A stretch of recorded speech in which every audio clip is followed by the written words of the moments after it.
Elias Cade had learned long ago that silence was safer than questions. Out here, far from Earth and even farther from any place that mattered, people survived by fixing what others broke and by not caring why it was broken. The neutral station called Hallowmere floated between dying trade routes, a place where empires did not bother to patrol unless something had gone terribly wrong. Elias lived there, surrounded by tools, old metal, and the low hum of machines that never truly rested. Humans were known in the wider galaxy for two things: endurance and engineering. They were rarely feared and never respected. Elias did not mind. Respect attracted attention, and attention brought trouble. He was recalibrating a plasma welder when the station alarms chimed. Not a warning, just an arrival signal. Another ship seeking repairs. Another crew desperate enough to dock at Hallowmere. Elias wiped his hands and checked the registry screen. The ship had no public identification. That alone was strange. Moments later, a single figure stepped through the hangar airlock. The person wore dark combat armor, smooth and unmarked, designed for function rather than display. No banners, no rank lights. No visible weapons, though Elias knew better than to assume they were unarmed. The helmet stayed on, visor dark and unreadable. "I need repairs," the figure said. The voice was calm, controlled, and unmistakably female. Elias nodded. "What kind?" "Structural damage." "Power instability, no external logging." That last request was unusual but not unheard of. Elias glanced at the armor again. Military grade but stripped of identity. Either a deserter or someone hiding very carefully. "I charge extra for privacy," he said. "Accepted." A credit chip slid across the workbench. Elias scanned it and paused. The amount was far more than he had asked for. He looked up. "Dock Bay 3, he said simply. The ship was waiting there, its hull scarred and darkened as if it had passed through both fire and time. The design did not match any standard model Elias knew. Its shape was elegant but heavy, built for endurance rather than speed. As he walked around it, his engineer's instincts began to itch. This ship was wrong in ways that did not make sense. The materials were layered with energy patterns that suggested technology far older than modern fleets. Some components looked almost ceremonial, yet reinforced beyond necessity. Elias felt as if he were standing inside a history book that had been rewritten too many times. "How old is this vessel?" he asked, unable to stop himself. "A long time," the soldier replied. Not a lie, just not an answer. Elias got to work. He repaired conduits, stabilized the power core, and reinforced the hull fractures. As he worked, he noticed something else. The ship's internal systems had been modified poorly in places, as if someone had tried to simplify advanced technology using methods considered crude by galactic standards. Human methods. "Who worked on this last?" Elias asked. "Someone like you," she said. That unsettled him more than it should have. Hours passed. The station remained quiet, but Elias felt the tension growing like pressure before a storm. The soldier never left the hangar. She stood nearby, watching silently, her presence steady and strangely reassuring. Then the first warning siren sounded. This one was not routine. Station control broadcast a system-wide alert. Multiple fleets were entering the sector, heavy-class warships, coalition signatures. Elias froze. Hallowmere was neutral. Fleets did not come here unless they were hunting something. The soldier turned toward the ship. "How long until it can move?" Elias swallowed. "If I rush it, maybe 20 minutes. "You have 10. Outside the viewport, space began to fill with massive shapes. Dozens of ships formed a wide net around the station. Their transmission cut through every channel at once. "Attention all vessels. A high-value fugitive is hiding within this station. Surrender her immediately. Noncompliance will be considered an act of rebellion. Her." Elias looked at the armored figure. His mouth went dry. "They're talking about you," he said quietly. "Yes. You want to explain. There is no time." Elias laughed once, sharp and humorless. You bring half the galaxy to my doorstep and say there's no time. She stepped closer. I came because humans are ignored. That is your strength. Before Elias could reply, station security began panicking. Smaller ships tried to flee but were blocked by the encircling fleets. Power fluctuations rippled through Hallowmere as the Coalition activated suppression fields. The soldier placed a hand on the ship's hull. "There is a way to hide," she said, "but it requires a design principle your kind uses." Elias frowned. "Alien cloaking tech doesn't work under suppression." "I am not speaking of cloaking." She led him into the ship's core chamber. The power systems were unlike anything he had seen, vast, layered, almost alive. At the center was an ancient reactor wrapped in modern restraints. "You must reroute the output through the secondary lattice," she said. "That lattice is inefficient," Elias protested. "It wastes energy." "Yes," she agreed, "and because of that no one scans for it." Elias hesitated only a moment before acting. He bypassed safeties, rerouted conduits, and introduced deliberate irregularities, human flaws by alien standards. The ship trembled as power redistributed unevenly. Then the scanners went quiet. The Coalition fleets froze in confusion. Their sensors slid over the hangar, blind to the ship now sitting plainly in view. Elias stared at his console. "They can't see us." The soldier exhaled slowly. "Good." Outside, the Coalition grew impatient. Their commander broadcast again, threatening to dismantle the station piece by piece. That was when the soldier removed her helmet. Her face was calm, unscarred, and impossibly composed.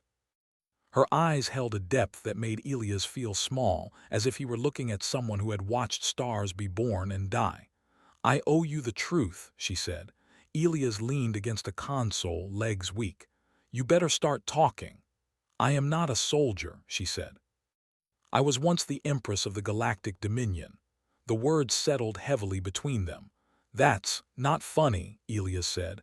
"I know," she explained then, how she had ruled not through fear but balance, how the council beneath her had grown impatient with restraint, how humanity had been marked for removal simply because humans could not be predicted. "I refused," she said. "They called it weakness." The council staged a quiet overthrow. Loyalists were erased, records rewritten. She escaped with this ship and little else. "You spared humans," Elias said slowly. "Yes, and now they hunt me for it." The station shook as Coalition weapons powered up. Elias looked at the ship, at the ancient systems responding to human logic, at the woman who carried the weight of a galaxy in her voice. "You picked the wrong engineer," he said, her lips curved slightly, not quite a smile. "On the contrary, I chose correctly." As the station prepared for siege, Elias realized something terrifying and wonderful. The most powerful being in the galaxy was hiding behind human inefficiency, and the galaxy had no idea what that meant. The ship remained invisible. For now, the ship stayed hidden while chaos grew outside. Coalition fleets surrounded the neutral station, their commanders confused and angry. Their scans showed nothing, yet their certainty remained. They knew she was there. They simply did not know how she was escaping their eyes. Inside the ship, Elias Cade moved with shaking hands but a focused mind. Fear was there, deep in his chest, but something stronger pushed him forward. He had spent his life being ignored, underestimated, treated as a useful tool and nothing more. Now the galaxy's greatest secret depended on him. The woman who had once ruled stars stood near the command platform. Without her helmet, she looked almost ordinary. Yet the way she stood, the way she watched the data streams, carried quiet authority. She did not give orders loudly. She did not rush. She waited, trusting that the right moments would come. "The suppression field will tighten," she said calmly. "They will try to force the station to give me up." Elias nodded while adjusting power flow. "The ship can stay hidden for a while, not forever." "Nothing lasts forever," she replied. "That is why adaptation matters." Station communications filled with frantic voices. Security chiefs argued. Dockmasters begged for mercy. The coalition's final warning came through, cold and absolute. Elias clenched his jaw. If they fire on the station, people will die, civilians. The Empress closed her eyes for a moment. When she opened them, there was pain there. Real pain. That is why I left power behind, she said. To stop this from happening again. She turned to him. Can you move the ship without being detected? I can try, Elias said. But once we move, they may notice something strange. Strange is enough, she said. Fear grows from uncertainty. Elias rerouted the thrusters through uneven channels, adding tiny delays and mismatched outputs. To an alien engineer, it would look like failure. To a human, it was controlled imbalance. The ship slid out of the hangar like a shadow peeling away from darkness. Coalition sensors flickered. Something's wrong, one commander broadcast. The ship was not seen, but its absence was felt. That was enough to cause panic. They broke formation. That single mistake opened a narrow path. Elias guided the ship through it, heart pounding as energy levels spiked and dipped like a living thing. The suppression field strained, unable to lock onto what it could not properly define. Then they were free. The stars stretched as the ship jumped, not through brute force but through a carefully abused fold in space. Human math layered over ancient royal technology. It was messy. It was risky. It worked. When normal space returned, Elias collapsed into a seat, breathing hard. He laughed once, then covered his face. I just escaped the entire coalition, he said. They're going to be very upset. The Empress looked out at the stars. They already were. In the quiet that followed, she told him everything. Not as a ruler addressing a subject, but as a person speaking to another person. She spoke of centuries of rule, of endless compromise, of choosing mercy again and again while others demanded control. She spoke of the moment she refused to erase humanity from the galactic map. They said humans were too emotional, she said, too creative, too unpredictable. Elias smiled faintly. They weren't wrong, she nodded. That is why you matter. Their destination was not a fortress or a hidden base. It was an old relay world, long ignored, where information still flowed through outdated systems. Elias understood immediately. They think it's useless, he said. Too old, too inefficient. Exactly, she replied. As they approached, Elias rebuilt the communication array using human principles. Instead of one perfect signal, he created thousands of imperfect ones. Each carried fragments of truth. Together, they formed a storm. The Empress recorded her message herself. No royal symbols. No threats, just truth. She revealed her identity. She revealed the Council's betrayal. She showed proof, records they believed destroyed, protected by systems only humans would think to use. She spoke of the civilizations erased for convenience, the wars manufactured for control. Then she spoke of humanity. How many of you are alive, she asked the galaxy, because humans were spared. The message spread faster than the coalition could stop it. Worlds began to question. Soldiers hesitated. Some fleets turned away. Others demanded answers from their leaders. The council responded with force. They gathered everything they had and came for her. This time, she did not run. Elias watched the enemy fleets assemble on the tactical display. His hands were steady now. They outnumber us, he said. They always did, she answered. He modified the ship one final time, turning human redundancy into a weapon. Systems overlapped and backed each other up. Damage that should have crippled them became manageable. Enemy targeting systems failed to predict their movements because there was no single pattern to predict. The battle was not loud or glorious. It was confusing. Coalition ships fired and missed. Orders contradicted each other as false data flooded their networks. The Empress's voice cut through the noise, broadcasting truth again and again. Finally, the Council's flagship opened a channel. You are finished, they said. Stand down. She stepped forward, standing beside Elias rather than above him. No, she said. I am done hiding. One by one, coalition ships powered down.